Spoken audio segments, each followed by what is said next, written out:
আল্লাহ আপনি আমাকে এমন রাজত্ব দেন যে রাজত্ব আমার পরে আর কেউ পাবে না। আপনি কেন বলতে পারবেন না যে আমি বাংলাদেশের শ্রেষ্ঠতম ধনী হতে চাই?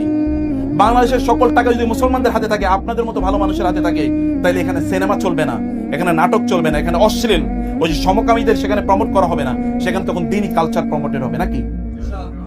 সুযোগ আল্লাহ তাআলা আপনাকে দিয়েছেন, মর্যাদা আল্লাহ তাআলা আপনাকে দিয়েছেন। যদি কাফের এবং মুশরিকরা যদি দুনিয়ার মালিক হতে পারে, কেন আপনারা হবেন না? অথচ আল্লাহ তাআলা বলেছেন ওয়ালাকাদ কাতাবনা ফিজ জাবুরি মিন বাদি যিকরি আন্নাল আরদা ইয়ারিসুহা ইবাদিয়াস সালিহুন। আমি জাবুর সহ সমস্ত আসমানি গ্রন্থে কথা বলে দিয়েছি যে এই পৃথিবীর প্রকৃত মালিক হচ্ছে, সম্পদের প্রকৃত মালিক হচ্ছে ঈমানদাররা, মুসলমানরা।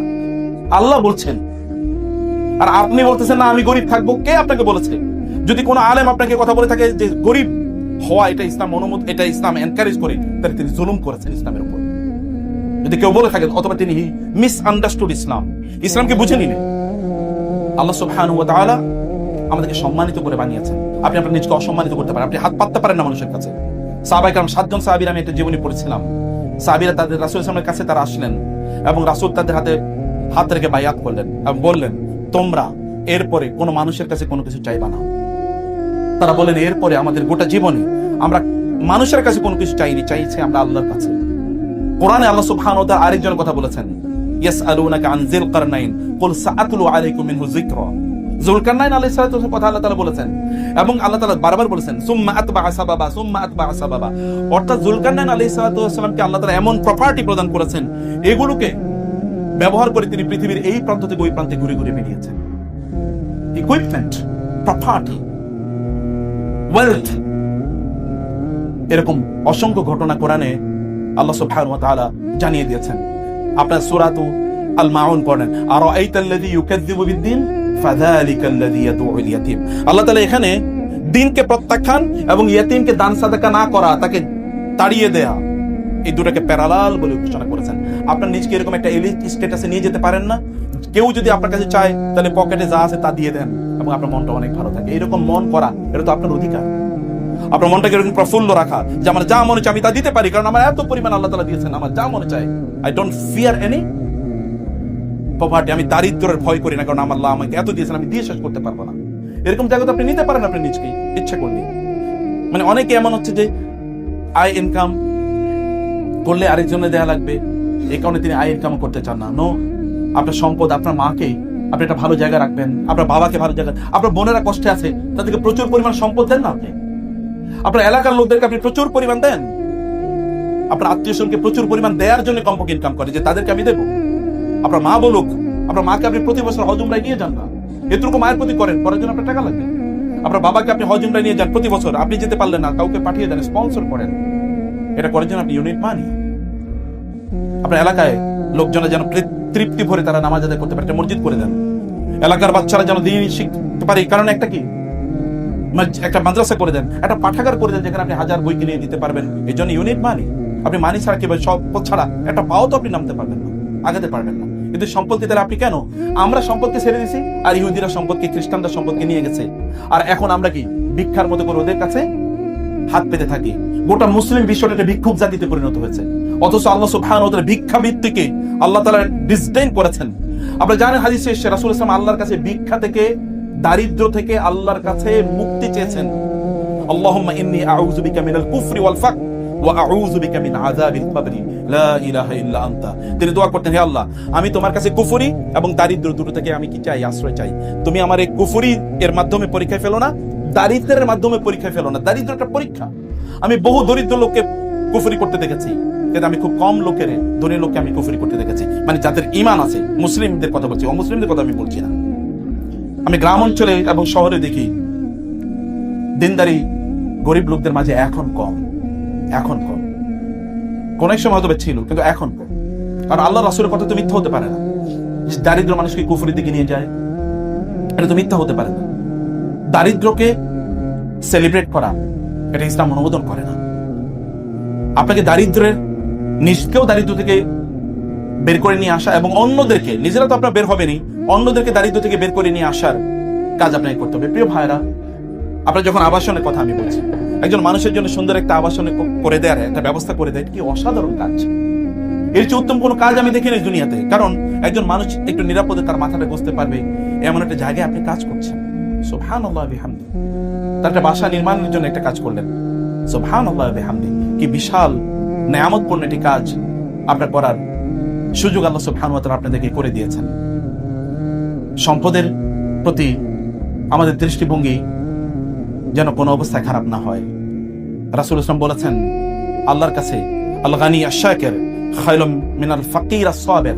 একজন গরিব মানুষ কিন্তু ধৈর্যশীল, তার চেয়ে একজন ধনী যিনি আল্লাহর প্রতি কৃতজ্ঞ, তিনি আল্লাহর কাছে অনেক বেশি প্রিয়। আপনি আল্লাহর কাছে কেন প্রিয় হবেন না?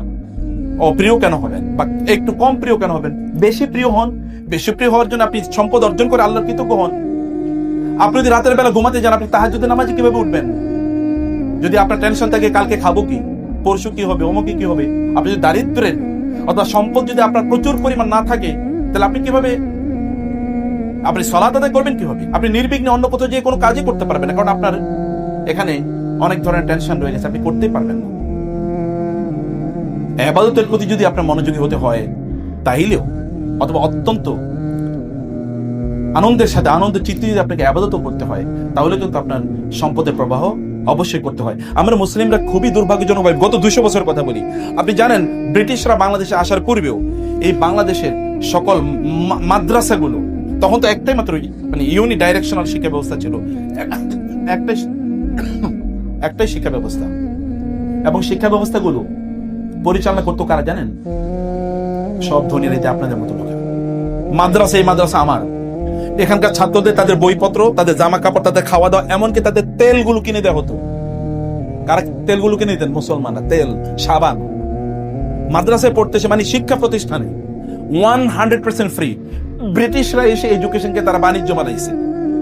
ওই ইংলিশ মিডিয়াম কলেজ তারা করলো, ওইখানে পড়লে টাকা পয়সা দিয়ে করা লাগবে, এগুলো তারা বানিয়েছে।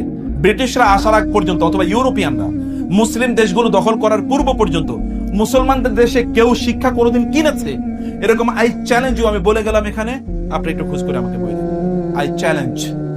এমনকি ট্রিটমেন্ট ছিল ফ্রি। ট্রিটমেন্ট কেমন? ট্রিটমেন্ট ফ্রি ছিল। আমি তো বাগদাদের কথা আপনাদেরকে বলি। ট্রিটমেন্ট মানে হচ্ছে মানে হসপিটাল। হসপিটালে যদি কোনো রোগী ভর্তি হতো, কি হতো জানেন?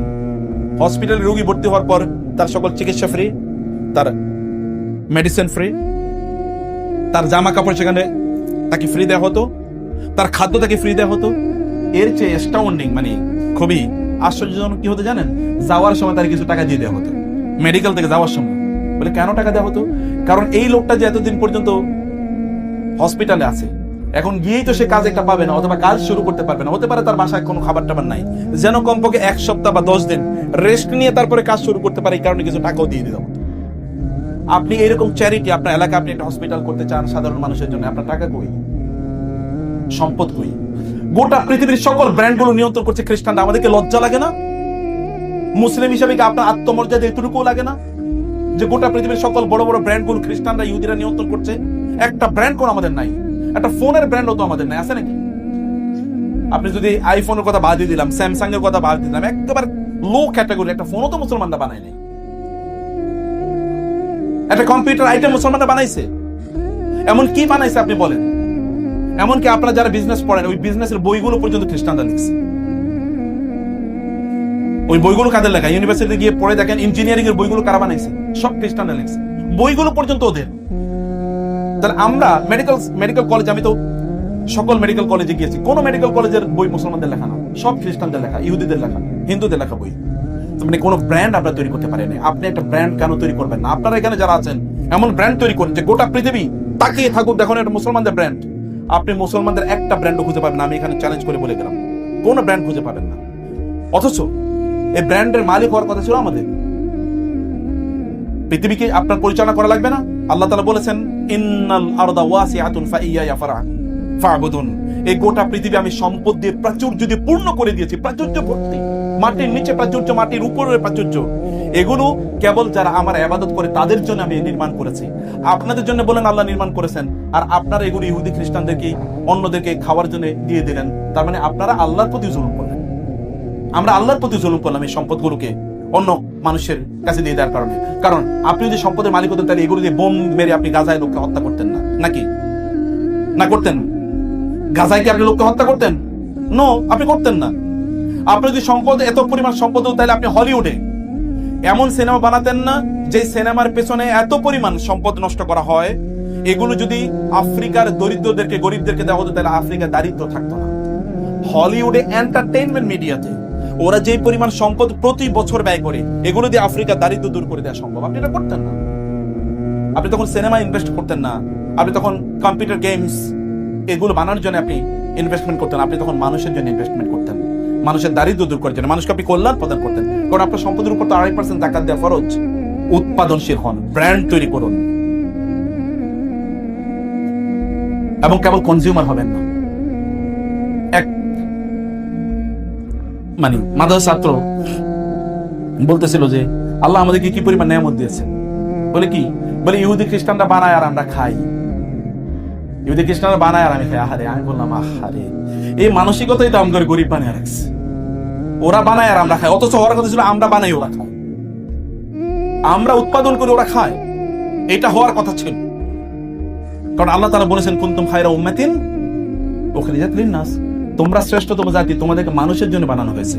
আর এখন অবস্থা হয়েছে যে ওরা বানায় আর আমরা খাই, এবং ওরা কম্পিউটার গেমস বানাইছে আমরা এটা দেখি, ওরা সিনেমা বানায় আমরা বসে বসে দেখি। কি দুর্ভাগ্য এই পৃথিবীকে যদি আপনি নিয়ন্ত্রণ করতে হয়, যদি আপনি এডুকেশনে গোটা পৃথিবীকে কন্ট্রোল করতে হয়, যদি মিলিটারিলি গোটা পৃথিবীকে কন্ট্রোল করতে হয়, মুসলমানদের দিকে তাকিয়ে কেউ কথা বলতে পারবে না, এত স্পর্ধা নাই, সাহস নাই। যদি আপনি সেরকম করতে চান, এবং আপনি যদি পলিটিক্যালি যে না আমি আমার এলাকায় আমি এরকম কোন জুয়া খেলতে দেবো না, আমার এলাকায় সবচেয়ে বেশি সম্পদের আপনাকে অধিকারী হতে হবে, যদি তা করতে হয়, আপনি এলাকায় যদি সবচেয়ে প্রভাবশালী মানুষে পরিণত হতে চান, তাইলে আপনি আমার মতো এইরকম কেবল হইয়েন না যে আমি কেবলমাত্র বক্তৃতা দিচ্ছি কিন্তু আমার কোনো টাকা পয়সা নাই। বক্তৃতাও দেন, টাকা পয়সার মালিক হন, একজন ওমর হন, একজন আবু বকর হন, একজন ওসমান হন। আবু বকর রাদিয়াল্লাহু তাআলা আনহু বেলাল রাদিয়াল্লাহু তাআলা আনহুকে মুক্ত করেছেন, কিন্তু দাস মুক্ত করার টাকা আপনি পাবেন কই? আনহু আয়েশা রাদিয়াল্লাহু তাআলা সহ রাসূল সাল্লাল্লাহু আলাইহি ওয়াসাল্লাম বসে আছেন, এর মধ্যে ওসমান রাদিয়াল্লাহু তাআলা, আবু বকর আসছেন, রাসূল মেহমানের ভাবে বসে আছেন, ওমর রাদিয়াল্লাহু তাআলা আনহু আসলেন, রাসূল আগের মতো করে বসে আছেন। এর মধ্যে যখন ওসমান আসলেন, রাসূল এবার একটু পরিপাটি হয়ে সোজা হয়ে কাপড়টা একটু নিচের দিকে নামিয়ে একবারে পরিপাটি হয়ে এরকম বসে আছেন। আয়েশা রাদিয়াল্লাহু বললেন, ইয়া রাসূলুল্লাহ, আবু বকর রাদিয়াল্লাহু তাআলা আনহু আসলেন, আপনি একটু নড়াচড়া করলেন না? ওমর রাদিয়াল্লাহু তাআলা আনহু আসলেন, আপনি একটু নড়াচড়া করলেন না? ওসমান রাদিয়াল্লাহু তাআলা আনহু আসলেন, এরকম পরিপাটি হয়ে একেবারে সাজগোজের মতো অবস্থা, জামা কাপড় সব ঠিকঠাক করে বসে আছেন কেন? তিনি বলেন, ওসমান এমন একজন মানুষ, ওসমানের দেখে ফেরেশতারা পর্যন্ত লজ্জা পায়, ওসমানের দেখলে ফেরেশতারা পর্যন্ত লজ্জা পায় রাদিয়াল্লাহু তাআলা আনহু। এই কারণে ওসমান আসলে আমি এরকম থাকতে পারি না, আমি একটু পরিপাটি হয়ে যাই। আপনি কেন তার মতো হবেন না? ওসমান গনি মানে ধনী, আমাদের দেশে বলতে ওসমান গনি মানে ধনী, তার নামের সাথে ধনী শব্দটা মিলে গেছে, নামের সাথে মিলে গেছে। আরো বেশি যে আমাদের উস্তাদরা বলতে পারবেন, বিলিয়নস অফ সরি আমি একটু হালকা অসুস্থ, বিলিয়নস অফ ডলার্স এর বই আরবরা তারা কি করেছে জানেন? এগুলোকে পিডিএফ করে সব ফ্রি করে দিয়েছে। আমরা তো ছোটবেলায় প্রচুর পরিমাণ বই কিনতে হতো, আমাদেরকে এত টাকা পয়সা, এত বই কিনবো কি দিয়ে, সম্ভব ছিল না। কিন্তু এখন এগুলো সব অ্যাভেলেবল। আমার একটা প্যাড আছে, আইপ্যাড, এই আইপ্যাডে ধরেন কমপক্ষে 10,000 বই আছে, কিতাব আছে। এই 10,000 কিতাব যদি কিনতাম তাহলে আমি জানি না এটা কয় কোটি টাকা, এগুলো সব ফ্রি করে দিয়েছে। আয়েজ আল কারনি সৌদি আরবের একজন বড় দায়ী, উনি বলেন আমি একবার এক অঞ্চলে গেলাম, একজন লোকের সাথে সাক্ষাৎ হলো আমার। সাক্ষাৎ হওয়ার পর তিনি একজন মহিলা, ভিতর থেকে মহিলা আমাকে বলেন যে শেখ, আপনার সাথে আমার একটা ইস্যু আলোচনা করা আছে। বলে কি? বলে আমার এরকম কয়েক বিলিয়ন টাকা আছে আমার, আমি ভাবলাম যে এগুলোকে একটা ভালো কাজে ব্যয় করি, কি কাজে ব্যয় করা যায় আমি চিন্তা করছিলাম। পরে আমি ভাবলাম যে এই যে আমাদের প্রাচীন তুরাসুল আরবি, তুরাসুল ইসলামী বলা হয়, মানে প্রাচীন ইসলামিক হেরিটেজ, আমি এগুলোকে সব পিডিএফ করে তারপরে মানুষকে ফ্রি বিতরণ করবো। বলে অসাধারণ কাজ। গোটা পৃথিবীতে কোটি কোটি কোটি কোটি মাদ্রাসার ছাত্র অথবা যারা পড়াশোনা করে আরবি ভাষায়, এরা এখন এগুলো সব ফ্রি ডাউনলোড করে তারপরে তারা পড়াশোনা করতেছে। একজন মানুষ সম্পদের তার প্রোডাক্টিভ ইউজ দেখেছেন কি? বোনেরা, আমি আপনাদেরকে বলবো যে আপনি একটা ব্র্যান্ড ডেভেলপ করেন, আপনার প্রোডাক্টিভ হন, যতদিন বেঁচে আছেন ততদিন পর্যন্ত প্রচুর পরিমাণ সম্পদ উপার্জন করে মানুষের জন্য করেন। যদি আপনি জান্নাতুল ফেরদাউসে থাকতে চান, চ্যারিটি করেন, যদি যাকাত দিতে চান, যদি হজ করতে চান, এবং যদি আপনি ইসলামের 5টি স্তম্ভকেই আপনার জীবনে আপনি বাস্তবায়ন করতে চান। রাসূলুল্লাহ সাল্লাল্লাহু আলাইহি ওয়াসাল্লাম বললেন, নামাজের পর, ফজরের পর তোমাদের মাঝে আজকে কে রোজা রেখেছে? আবু বকর দাঁড়িয়ে বলেন আমি। আজকে কে মিসকিনকে খাবার দিয়েছে? আবু বকর বলেন আমি। ঠিক আছে? এরকম আজকে কি জানাজা অংশগ্রহণ করছে? তিনি দাঁড়িয়ে বলেন আমি। এরকম অনেকগুলো প্রশ্ন করে সবগুলো দাঁড়িয়ে কেবল একজন বলছেন আবু বকর রাদিয়াল্লাহু বলেন আমি। রাসূলুল্লাহ সাল্লাল্লাহু আলাইহি ওয়াসাল্লাম বললেন যে এই সবগুলো কাজ করে জান্নাত তাকে প্রত্যেকটা দরজা দিয়ে ডাকবে যে তুমি আসো আমার দিয়ে ঢুকো, তুমি আসো আমার দিয়ে ঢুকো, তুমি আমার দিয়ে ঢুকো। যে সকল দরজা তাকে বলবে একটু আপনি আমার দরজা দিয়ে ঢুকেন না, আপনি ঢুকলে আমি একটু সম্মানিত হই, মহান হই। আপনি জানেন চ্যারিটির একটা দরজা আছে, হজের দরজা আছে, এবং নাম আপনার রোজা অনুযায়ী আপনারা জানেন তো আর রাইয়ান ইউকাল লাহু রাইয়ান, জান্নাতে রাইয়ান নামে একটা দরজা আছে। এইরকম নামাজের দরজা আছে, যাকাতের দরজা আছে, হজের দরজা আছে। আপনি কেন সবগুলো ইবাদত করবেন না? সব দরজা আপনাকে বলবে ভাই বোন একটু আমাদের দিয়ে আপনি যান না, তাহলে আমি একটু সম্মানিত হই, একটু মর্যাদাবান হই। আপনি কেবল একটা নিয়ে কেন আছেন যে আমি শুধু নামাজ পড়তেছি, নামাজি মুসলমান? বাকিগুলো আপনাকে করতে হবে না? বাকিগুলো করতে হলে অবশ্যই অবশ্যই সম্পদের জন্য কাজ করতে হবে, সম্পদ উপার্জন করেন। কিন্তু আরো পার্ট আছে সম্পদ কেবল আমি কেন করবো, that is a different discussion. আমি কেবল আপনাদেরকে বলতে চাই একটা মুহূর্ত নষ্ট করা যাবে না। ব্র্যান্ডটাকে ডেভেলপ করেন, পার্সোনাল ব্র্যান্ডিং ডেভেলপ করেন। আপনাকে লোকেরা বিশ্বাস করবে, আপনার প্রতিষ্ঠান লোকেরা দৌড়ে আসবে এবং অন্যরা আপনাকে এক্সাম্পল হিসেবে দেখবে, দেখা ওই যে অমুকে তাকাও, তিনি কিভাবে ব্যবসা করছেন, তিনি কিভাবে পরিচালনা করছেন। এরকম নিজেদেরকে ডেভেলপ করুন, প্রচুর পরিমাণ সম্পদের অধিকারী হয়ে নিজের জন্য করেন, নিজকে উন্নত মুসলমান বানান এবং আপনার আত্মীয়স্বজন, আপনার পাড়া প্রতিবেশী তার জন্য করেন এবং দিনের জন্য করেন। দিনের জন্য করতে হলে, প্রোডাক্টিভলি করতে হলে সময়কে নষ্ট করা যাবে না। নামাজ শেষ, তারপরে বেরিয়ে পড়ুন, আবার দৌড়ে যান। যখনই আজান হবে তখন সব বন্ধ, আবার যান নামাজ, আবার দৌড়ে আসুন, আবার নামাজ। বিটুইন সালাত এন্ড বিজনেস, দুটোর মধ্যে, বিটুইন প্রেয়ার এন্ড বিজনেস, দুটোর মধ্যখানে নিজের জীবনকে তৈরি করে মুজাহিদদের কাতারে যেন আমাদেরকে নিজেদেরকে নির্মাণ করতে পারি এবং নবীদের সাথে যেন আমাদের জান্নাত আমরা নিশ্চিত করতে পারি। আল্লাহ সুবহানাহু ওয়া তাআলা আমাদেরকে সেই তৌফিক